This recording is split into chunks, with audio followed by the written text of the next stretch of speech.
Profe, listo. Buenos días para todos. Gracias por la asistencia y participación en este staff de reumatología, de la especialización en reumatología de la Universidad Pontificia Bolivariana. Me corresponde hablarles acerca de la guía 2024 del Colegio Americano de Reumatología para la tamización, el tratamiento y el manejo de la nefritis lúpica. La hoja de ruta es amplia, algunos datos introductorios inicialmente,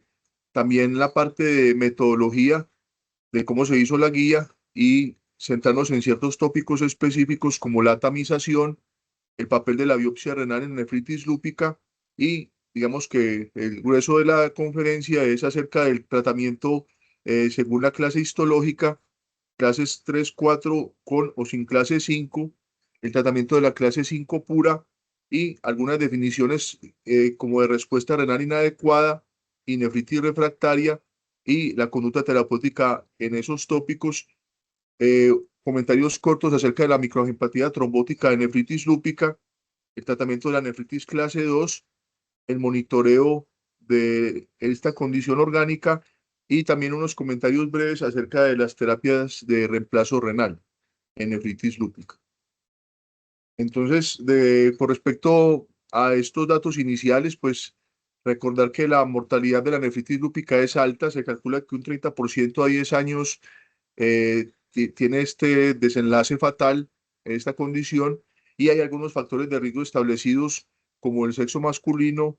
los jóvenes y la ancestría, sobre todo africana, hispana, indioamericana, nativa de Alaska y asiática, y también se plantean en la literatura como factores de mal pronóstico la desventaja social y el área y estar en áreas de baja cobertura médica. Digamos que lo más importante que cambia un poquito el concepto de la guía es que luego de la aprobación de belimumab y voclosporina, pues hay como hubo un giro conceptual de lo que todos conocíamos como una terapia inicial o de inducción y subsecuente o de mantenimiento, que generalmente era una terapia inicial de 12 meses y posteriormente una terapia de mantenimiento. Ya ese giro conceptual ya son terapias combinadas, como lo vamos a ver, que son indefinidas hasta que se logre una respuesta parcial o completa o se mantenga y que hay un bloqueo de diferentes brazos del sistema inmune. Entonces, ese es uno de los como cambios grandes de la guía y lo otro de la efectividad y la toxicidad de los glucocorticoides, que se proponen unos esquemas de, digamos, de dosis reducidas y tener una meta clara a los 6 meses del tratamiento con glucocorticoides. Como lo vamos a ver, la mayoría de las recomendaciones que hace la guía son condicionales, porque muchas veces no hay la suficiente evidencia para hacer recomendaciones fuertes y digamos que se basaron en revisiones sistemáticas de la literatura, también preferencias y valores del panel de pacientes y opiniones de expertos que se incluyeron tanto reumatólogos, nefrólogos y asistentes que los pacientes podían, hay algunos pacientes que estaban en el panel de opinión y en el panel pues obviamente de los pacientes y que las decisiones en nefritis lúpica, pues digamos que por eso la medida de las recomendaciones son condicionales, porque dependen de la presentación clínica, de la preferencia del paciente, y también se reconoce que hay un acceso limitado en ciertas latitudes a la consulta por el reumatólogo, por el especialista,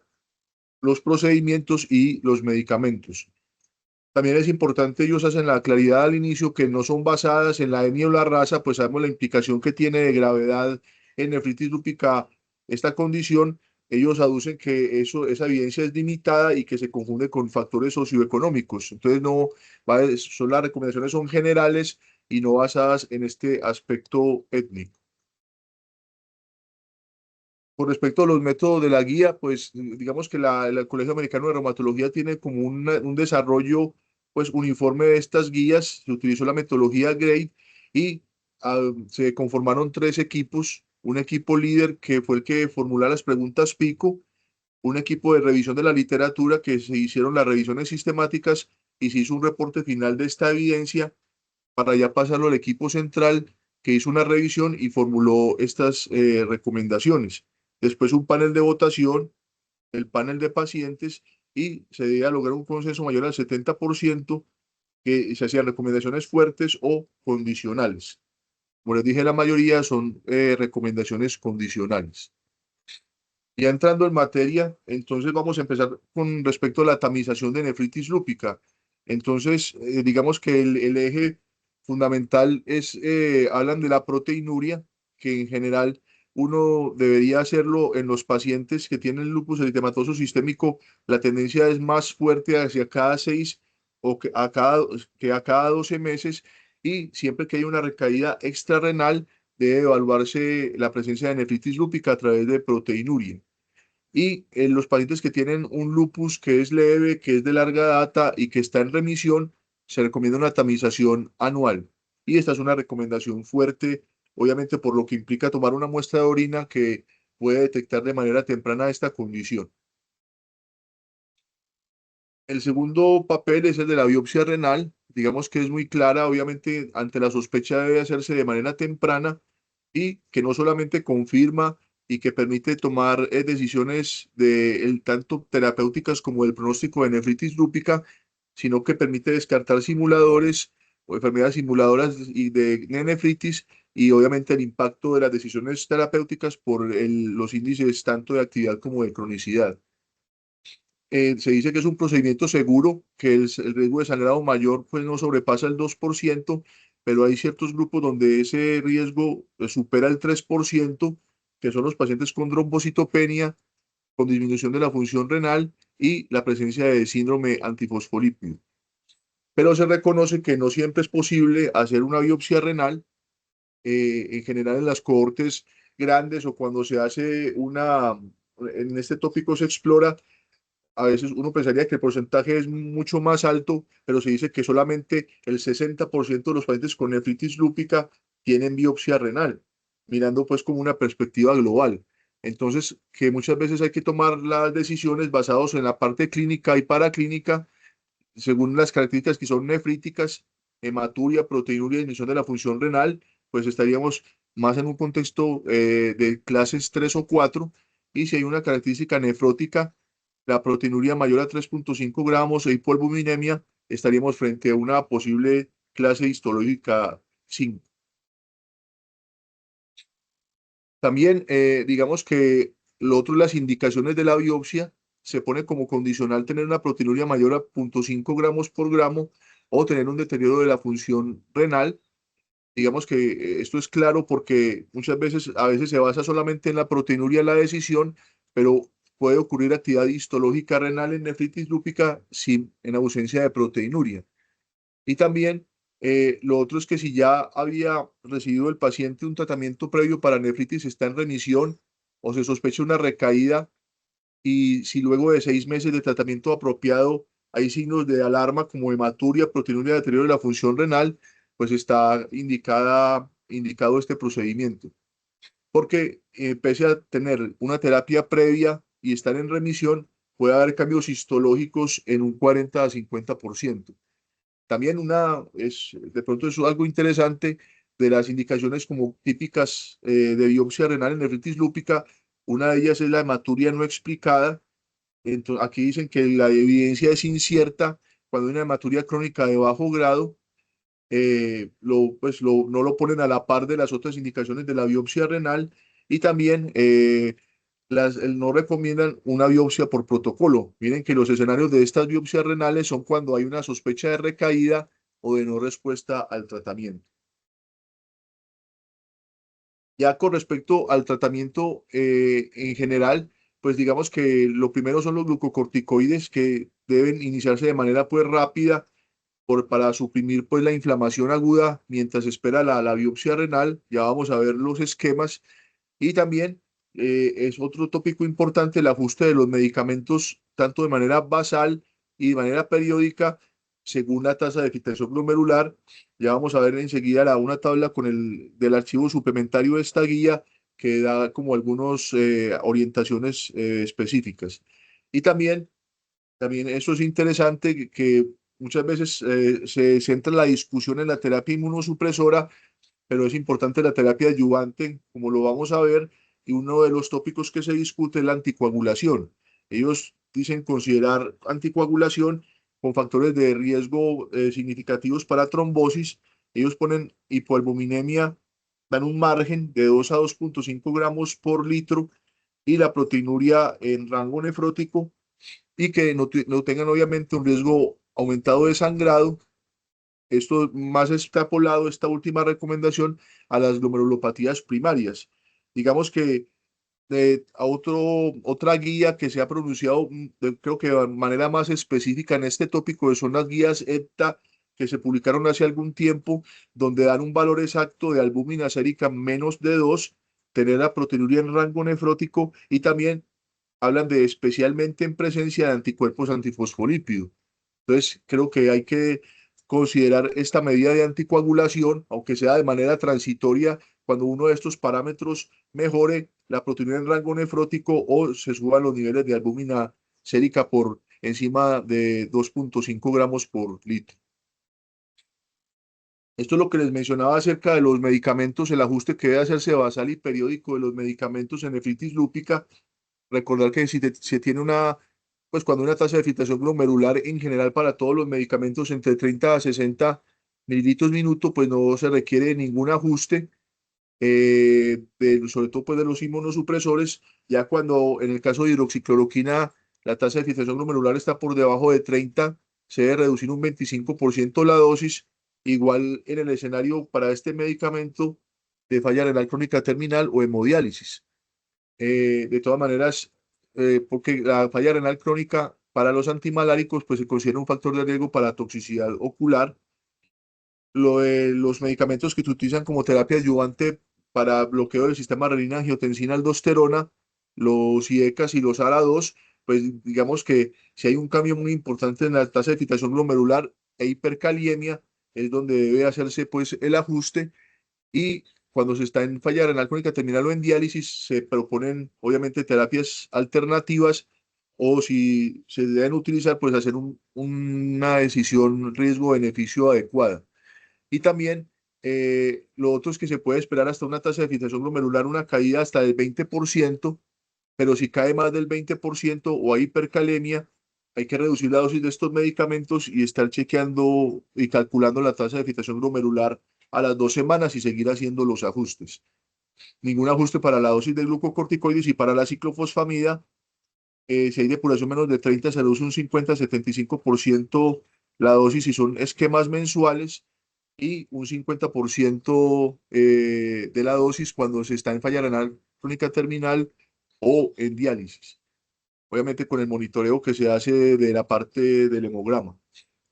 Con respecto a los análogos del ácido micofenólico, pues también digamos que no hay una reducción de la dosis, sino que no se debe sobrepasar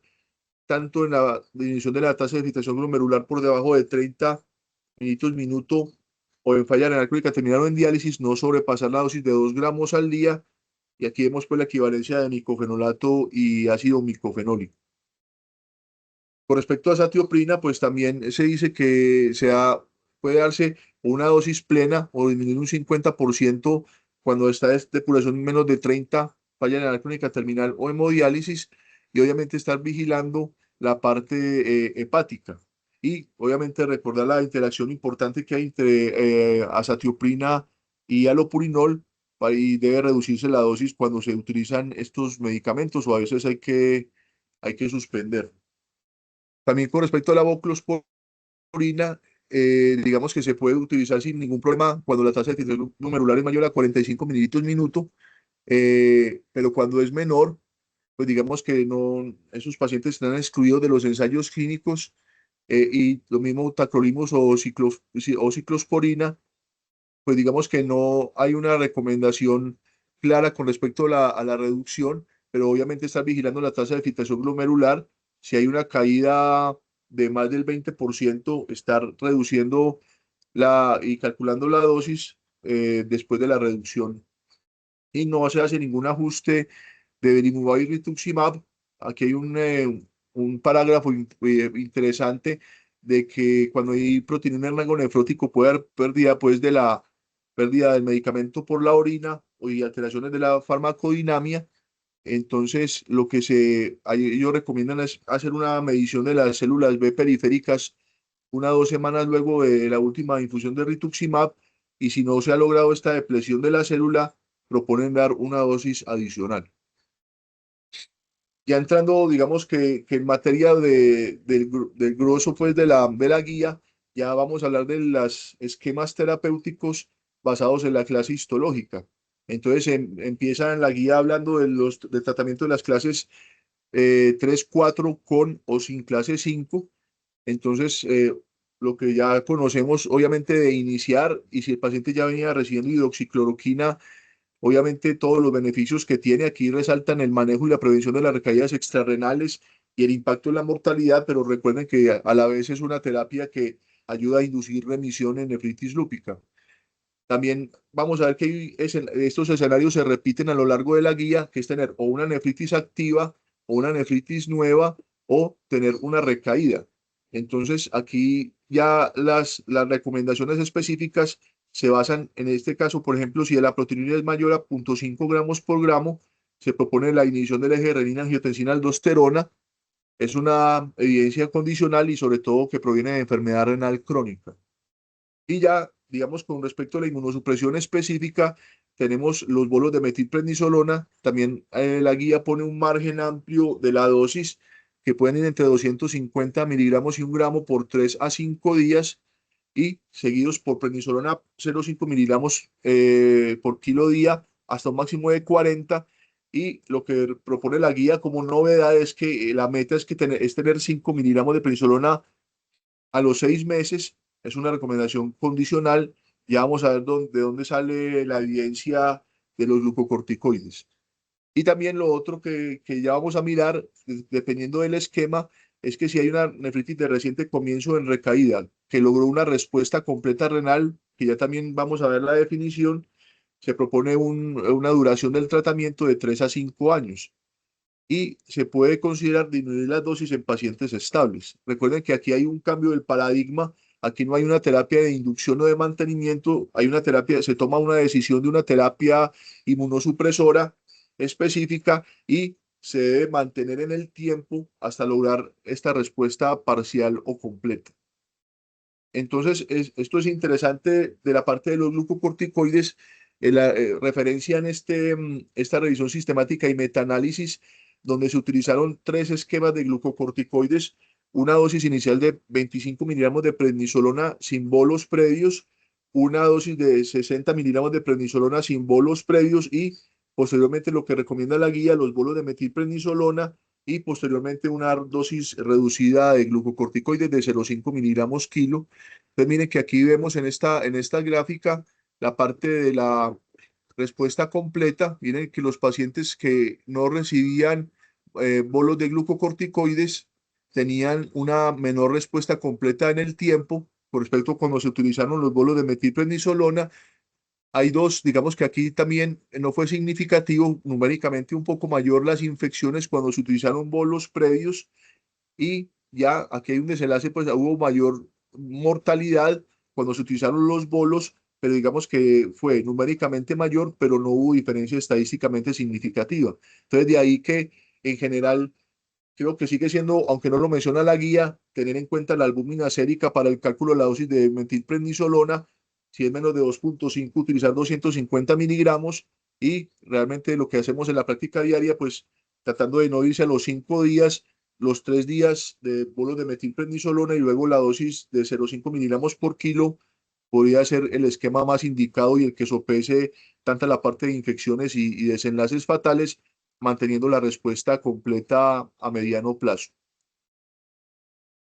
Aquí vemos de manera gráfica en lo que vamos discutiendo de esta clase 3 o 4 con o sin 5, el uso de la hidroxicloroquina, la terapia adyuvante de inhibición del eje renina-angiotensina-aldosterona y ya acá viene lo que ellos proponen de una triple terapia. De entrada, que contempla los glucocorticoides que ya discutimos, agregar análogos del ácido micofenólico y agregar un tercer inmunosupresor dependiendo de ciertos escenarios. Por ejemplo, si tengo, digamos, una actividad importante extrarrenal y tengo una tasa de filtración glomerular menor a 45 minutos minuto, se propone que el tercer inmunosupresor que se agrega sería belimumab. Digamos que también aquí hay otro escenario que sería utilizar fuera de esteroides y análogos de ácido micofenólico o inhibidores de calcineurina o belimumab, y si hay una proteinuria mayor de 3 gramos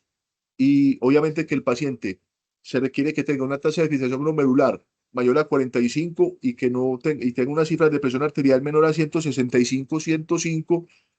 considerar como tercer inmunosupresor un inhibidor de calcineurina. Entonces vamos a mirar, digamos, ellos proponen dos estudios fundamentales que sustentan esta triple terapia. Uno es el estudio pues conocido por todos de Fury y colaboradores de New England Journal of Medicine de 2020, donde se agrega a una terapia, digamos, estándar, un cuidado estándar, que bien sea ciclofosfamida en esquema de urolupus o micofenolato mofetil, pero digamos que mirando el escenario, el desenlace más robusto, que es la respuesta renal completa. Miren que esto se había logrado en un 19.7% y el agregar belimumab aumentó de un 20 a un 30%. Entonces, miren que el OR dio 1.74 y fue estadísticamente significativo, pero de pronto lo que ha mencionado Luis Fernando en conferencias previas es el tamaño del efecto. O sea, digamos que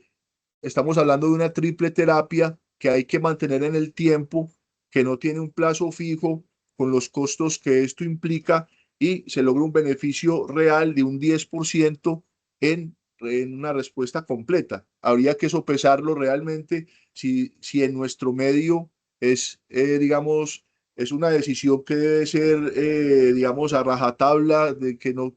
creo que por eso es condicional la recomendación, porque no sé si agregar de entrada Belimumab tenga un impacto, pues digamos, en el tiempo por costo efectividad, y que ese 10%, pues digamos que tenga que ser para todos los pacientes agregar Belimumab en esta tipo de terapia. Me parece que yo no lo haría. Yo creo que en general hay que considerar, si el paciente no logra la meta, pues agregarlo cuando uno lo evalúa de los 6 o 12 meses como una alternativa, pero no de entrada. Es mi concepto personal, pero obviamente quiero escucharlo a todos al final. Y el otro estudio que ellos proponen, pues es el estudio Aurora, que es de voclosporina. Entonces miren que en general aquí, digamos que es cuando se utilizó micofenolato en el momento de pues, del screening del estudio, pues un OR de 5.8 estadísticamente significativo y una dosis que no sobrepasara los 2 gramos de micofenolato. Pero estamos nuevamente tratando de aterrizar esta evidencia en nuestro medio, pues no disponemos del medicamento, y también solamente el background de inmunosupresión de estos pacientes era con micofenolato mofetil. Entonces también uno quisiera extrapolarlo a otros inhibidores de calcineurina que tenemos, como tacrolimus o ciclosporina, pero vamos a ver que hay cierta evidencia específica de tacrolimus, pero de ciclosporina, que sería un medicamento, digamos, incluido en el plan de beneficios, uno busca la evidencia, es puramente observacional, no hay evidencia contundente como para extrapolar este resultado a utilizar otro inhibidor de calcineurina que no sea voclosporina. Digamos que dan estos tips que ya los habíamos visto, pues cuando elegir belimumab sobre inhibidor de calcineurina, pues cuando hay contraindicación específicamente para estos últimos, y también si hay una alta cronicidad en la biopsia renal, pues digamos que también hay que ser más moderado en la inmunosupresión. La discusión pues de toda la vida de ese paradigma que se hablaba de la bella y la bestia, siendo la bella micofenolato y la bestia ciclofosfamida, no hay superioridad en eficacia o en efectividad. Obviamente las guías proponen micofenolato por aparte del perfil de seguridad, pero no hay ventaja en efectividad. Y también un escenario muy de nuestro medio que reitera la guía es el uso de ciclofosfamida en el escenario de glomerulitis rápidamente progresiva, presencia de semilunas o necrosis fibrinoide de la biopsia renal, y así hay un deterioro progresivo de la función renal. También otro esquema posible es mezclar, pues, o utilizar belimumab más Eurolupus, pues ciclofosfamida en el esquema de Eurolupus. Digamos que en el estudio de belimumab en el BLISS-LN, solo 26% de los pacientes estaban utilizando ciclofosfamida, y al final la tasa de respuesta renal no fue significativa. Y lo otro es una combinación también que es plausible, apelando a esa parte introductoria de bloquear diferentes brazos del sistema inmune, utilizar ciclofosfamida en el esquema de urolupus más inhibidor de calcineurin, pues no hay evidencia en ensayos clínicos, pero se propone como una alternativa si no hay disponibilidad, hay ineficacia de otros regímenes inmunosupresores o intolerancia. Muy bien, también hacen el análisis ya dependiendo, digamos que proponen esta terapia, digamos, estándar triple inmunosupresora, pero también hacen, particularizan algunos escenarios, por ejemplo, cuando tengo nefritis 3 4 más o menos 5 con proteinuria mayor a 3 gramos por gramo, pues el uso de glucocorticoides, como ya lo vimos, el uso de micofenolato, y aquí sí se prefiere voclosporina sobre belimumab. También otro que puede, digamos, arrastrar la decisión es si hay compromiso extrarrenal moderado a grave. Entonces aquí sí proponen el triple régimen, pero se prefiere belimumab sobre calcineurin, menor de calcineurin, sobre todo que en los dominios donde más impacta belimumab son en mucocutáneo y músculo esquelético. También esta es una discusión de toda la vida de reumatología, porque siempre se proponía la dosis de inducción de remisión, sobre todo por la parte, considerando la parte hispana de mal pronóstico, utilizar 3 gramos. Pues aquí generalmente hacen la reflexión que uno puede utilizar tanto 2 como 3 gramos, porque no hay una evidencia directa, digamos, en general, de alta calidad, que prefiera una dosis sobre la otra. Lo otro es que se prefiere obviamente el esquema de Urolupus sobre ciclofosfamida mensual a altas dosis y sobre todo a oral, pues digamos que no hay evidencia en efectividad, pues también lo hemos discutido y obviamente se proponen menos efectos adversos. Lo otro es que si se logra esta respuesta completa, que ya lo vamos a ver, pues seguir la misma triple terapia, esto es una recomendación condicional, y también si hay una respuesta parcial, hay que individualizar pues dependiendo de los factores clínicos que incluyan pues esa trayectoria de la respuesta. También ellos proponen cambiar la terapia si hay un empeoramiento de la función renal, o sea, si tanto en aumento de proteinuria como que caiga la tasa de filtración glomerular, y que se puede hacer en cualquier momento, incluso si este deterioro se da antes de 3 meses, habría que reevaluar la inmunosupresión, y también si esto es persistente, pues siempre tener la herramienta de la biopsia renal para ver si esa proteinuria es porque hay una actividad en curso o hay un daño fijo que no se beneficia de inmunosupresión. Como les dije, no se especifica una duración, excepto si se logra una respuesta completa, mantenerlo 3 a 5 años. Y también lo otro es que si se venía recibiendo una inmunosupresión dual, o hay una recaída, entonces digamos que si hay respuesta completa en esa inmunosupresión dual, si se venía recibiendo esteroide, micofenolato o ciclofosfamida, pues se prefiere seguir con micofenolato sobre azatioprina, excepto si hay intolerancia a micofenolato o hay deseo gestacional. Esa es una recomendación condicional. Y si se está utilizando una inmunosupresión dual y hay una respuesta parcial, se propone escalar a una terapia tipo inmunosupresora, también una recomendación condicional. ¿A qué viene la parte de las definiciones? Ellos a qué hacen alusión a la respuesta renal completa, digamos que puede tardar hasta 12 meses, y debe haber una reducción de la proteinuria por debajo de 0,5 gramos por gramo, y también una estabilización o una mejoría de la función renal, 20% de esa tasa de filtración glomerular basal o al menos un 80% de la tasa basal. Y una respuesta parcial, que es que se reduzca una proteinuria al menos 50%, o un 50% o por debajo de 3 gramos por gramo, y que haya una estabilización, como ya se mencionó, de la función renal. Debe ser ambas condiciones, tanto en proteinuria como en la tasa de filtración glomerular, para cumplir esta definición. Entonces, ya una vez establecida esa terapia inmunosupresora triple, uno por lo menos se debe lograr una respuesta parcial a los 6 a 12 meses. Si se logró, obviamente, seguir el desmonte del esteroide hasta llegar a menos de 5 miligramos por día de prednisolona o equivalente a los 6 meses. Y si se logra una respuesta completa, mantener esta terapia por 3 a 5 años. Y si ya se individualiza, si se logra esa respuesta parcial, siempre estar, si no se logra esta respuesta parcial, esta respuesta renal parcial a los 6 a 12 meses, hice hasta los 12 meses realmente para ver, mirar la adherencia, y también escalar una terapia triple, y aquí incluyen regímenes anti-CD20, si no se logra esa respuesta parcial. Después, si se da un segundo curso de triple terapia inmunosupresora a los 6 a 12 meses, pues si se logra seguir el desmonte del esteroide, y si no se logra, pues siempre estar chequeando la adherencia, repetir biopsia renal para mirar si hay diagnósticos alternativos o hay cronicidad avanzada, y ya también considerar anti-CD20, también pues, combinar tres terapias como análogos de ácido micofenólico, belimumab o inhibidor de calcineurin, o ya terapias experimentales.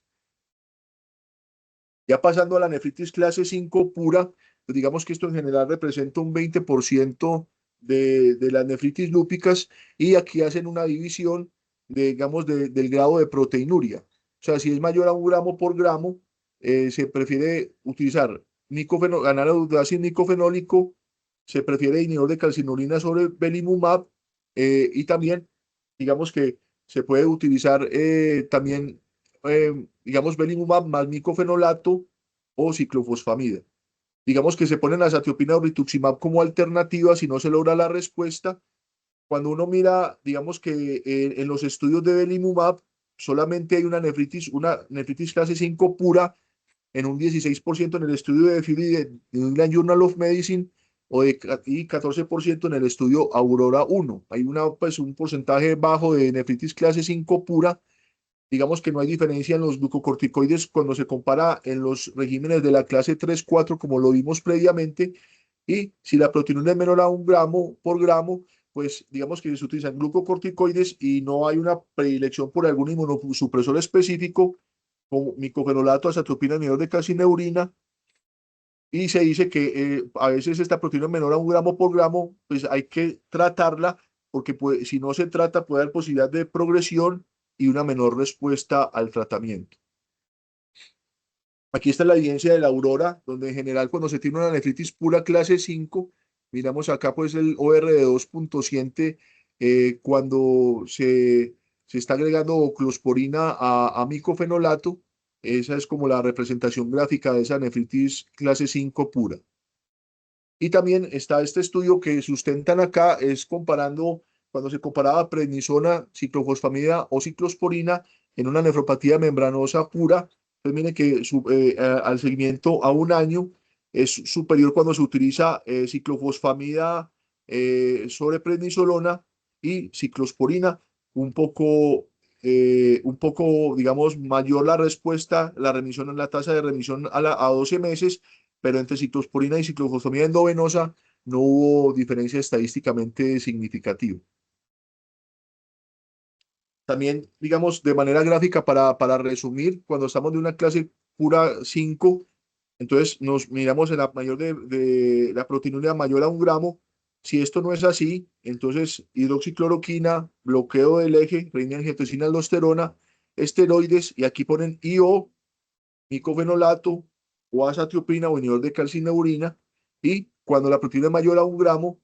el mismo esquema, los esteroides, como ya lo mencionamos en las clases 3 y 4, y agregar ácido micofenólico, análogo de ácido micofenólico e inhibidor de calcineurina. También lo mismo, se evalúa esa respuesta, por lo menos lograr esa respuesta parcial a los 6 a 12 meses, mantener 3 a 5 años la terapia inmunosupresora, y si no, incluir la terapia anti-CD20. Y lo mismo, la misma consideración, si se logra o no, después de un segundo régimen inmunosupresor, esta meta de terapia respuesta parcial a 6 a 12 meses. También el otro tópico que toca la guía es la parte de respuesta renal inadecuada o nefritis refractaria. Digamos que siempre es evaluar la dosis de los medicamentos cuando estamos ante este escenario y la adherencia del paciente. También ellos definen una respuesta renal inadecuada cuando no se logra esa respuesta parcial a los 6 a 12 meses. Entonces ahí lo que proponen es, si había una terapia dual inicial, pues empezar una triple terapia, como ya lo hemos visto. Y si ocurrió esta respuesta renal inadecuada, pese a una terapia triple, pues iniciar una terapia triple alterna, o adicionar rituximab a micofenolato, o adicionarlo al esquema Eurolupus con ciclofosfamida. Y también, digamos que lo que les decía, si a veces si hay un deterioro importante de la proteinuria o la tasa de filtración glomerular, pues no hay que esperar esa respuesta parcial a 6 a 12 meses, sino que incluso aunque sea antes de 3 meses, hay que replantear la terapia inmunosupresora. Aquí esta es una reflexión que me pareció interesante acerca de la adherencia de los medicamentos. Es simplemente para mirar que hay muchas variables o muchas consideraciones que hay que hacer en esta parte de cuando está este reto de la no adherencia, sobre todo pues cosas de la parte cognitiva o de olvido del paciente. También cuando no hay instrucciones claras desde el punto de vista médico, donde el paciente no ve como la plausibilidad o no le queda claro por qué se está utilizando el medicamento en la enfermedad, pues las barreras, no olvidar la parte de la depresión o ansiedad, la falta de motivación, pacientes que no aceptan su diagnóstico, múltiples medicamentos que impactan pues como la salud física y mental de los pacientes, las creencias de los pacientes en medicinas alternativas, no creen en la medicina tradicional o no hay un soporte suficiente por parte del sistema de salud, pues la parte también de que no son claras las instrucciones de la dosificación, a los pacientes que les preocupan las interacciones medicamentosas, las barreras pues a veces en el lenguaje y el argot médico que también no puede pues, impactar en esta no adherencia, la parte pues de barreras de transporte, la parte financiera, etcétera, para conseguir los medicamentos, la fragmentación pues del sistema de salud, la polifarmacia, las citas, etcétera, que se requieren exámenes para poder seguir tomando los medicamentos. Entonces, miren que hay muchas barreras y muchas consideraciones para valorar esa parte de no adherencia. Proponen, obviamente, dependiendo de estos, son varios escenarios, muchas veces ideales, pero digamos que medir niveles de medicamentos, que el paciente autorreporte cómo se están tomando las pastillas, conteo de las pastillas, también obviamente ofrecer un apoyo pues permanente, resolver todas las preguntas, pues estrategias como de seguimiento, hacer un balance entre la seguridad y eficacia de los medicamentos para que el paciente tenga claro el beneficio de estos, usar gráficas, o sea, tener como todas las alternativas para poder garantizar la adherencia del paciente y la parte de motivación de involucrar a químico farmacéutico, etcétera, para poder mantener la adherencia a estos medicamentos. Aquí simplemente como para hablar de algunos casos de refritis refractaria, volviendo a ese tema, pues el que tiene más evidencia de pronto es la combinación de micofenolato más tacrolimus. Miren que en general, a medida que se va haciendo el seguimiento, la tasa de respuesta completa va aumentando. Digamos que de esas alternativas de nefritis refractaria, esta es la que tiene como el estudio más sólido en ese escenario cuando se agrega micofenolato y tacrolimus en nefritis refractaria. Ellos, ¿cómo definen enfermedad refractaria? Cuando se falla a 2 cursos de una terapia estándar, la recomendación condicional es escalar un régimen más intensivo y aquí sí, digamos que hay varias alternativas de Olgar anti-CD20, combinación triple sin esteroides, micofenolato de inhibidor de calcineurina. También obviamente considerar la biopsia renal, no solamente para ver si hay una cronicidad importante y que no haya enfermedades no inflamatorias, hipertensión, diabetes o efectos de medicamentos. Digamos que también se propone cuando está este escenario de nefritis refractaria agregar rituximab y se podía lograr una respuesta parcial o completa entre un 50 o 80%. Y también hay reportes de otras terapias anti-CD20 como daratumumab, bortezomib y también esquemas secuenciales de utilizar belimumab más rituximab. Digamos, algunos comentarios también que hace la guía ya de otros tópicos diferentes a las clases histológicas, la parte de la microangiopatía trombótica, también considerar que hay, pues, está mediada una nefropatía aguda asociada a síndrome antifosfolípido, una microangiopatía trombótica clásica o una MAD mediada por complemento, pues son los escenarios que pueden explicar esta microangiopatía trombótica y que digamos que hay reportes más anecdóticos de anticoagulación, plasmaféresis o terapia inhibidora de C5. Lo otro, el tópico de la guía más concreto es en la nefritis clase 2, donde se propone pues el bloqueo del eje renina-angiotensina-aldosterona y también si hay un aumento de la proteinuria, pese a este manejo, pues debe hacerse una biopsia renal para descartar pocitopatía o si hubo un cambio en la clase histológica. También aquí ponen pues, como toda la parte, digamos, de terapia adyuvante, pues importante lo de la restricción del sodio, la parte de las proteínas y si tiene una tasa de filtración glomerular menor a 60 mililitros minuto, la parte del eje, como ya lo vimos, que es como transversal a todas las clases histológicas y los inhibidores de SGLT2. Recuerden que eso en pacientes estables que tengan obviamente enfermedad renal crónica, diabetes, una proteinuria moderado o alto grado o falla cardíaca y también si tener en cuenta que puede aumentar las infecciones de tracto urinario cuando hay inmunosupresión agresiva, obviamente pues la parte del estilo de vida, mantener cifras de presión sistólica menor de 120 mililitros de mercurio, la parte de dislipidemia y estimar el riesgo cardiovascular, también la parte de salud ósea, del uso preventivo de bisfosfonatos, otras terapias para evitar osteoporosis inducida por glucocorticoides,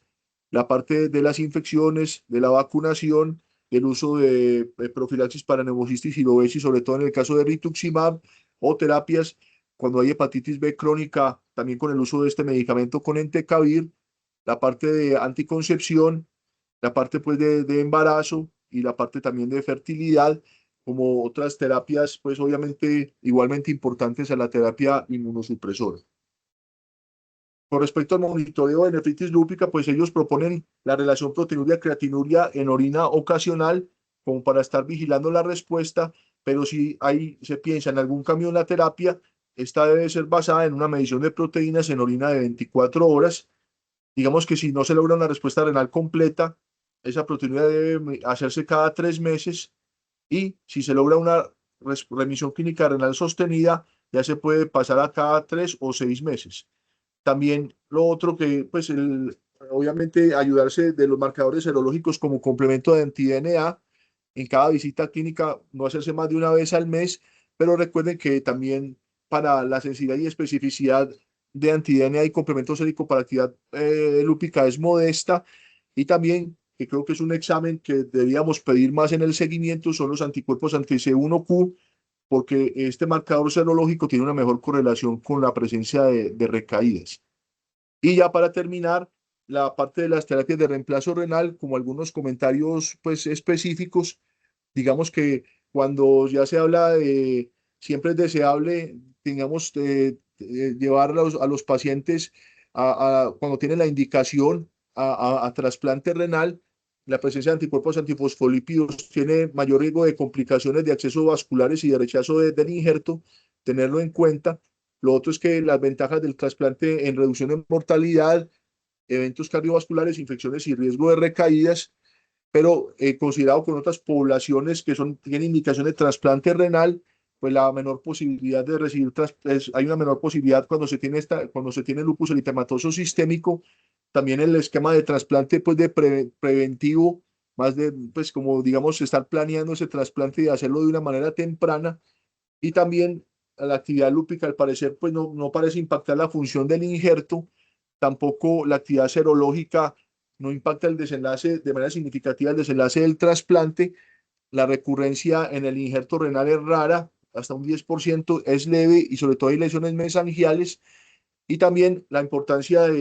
del seguimiento, aunque esté en falla renal crónica terminal el paciente, porque el 50% de ellos siguen en inmunosupresión y se ha demostrado que aunque el paciente esté en falla renal crónica terminal y por lo menos hay 2 visitas por parte de reumatología al año, hay una supervivencia mayor de estos pacientes. Entonces, esto es lo que les traía de esta guía ACR 2024 de nefritis lúpica. Muchas gracias a todos. Y obviamente creo que lo más importante son estos minutos de opiniones, comentarios de la guía. Muchas gracias.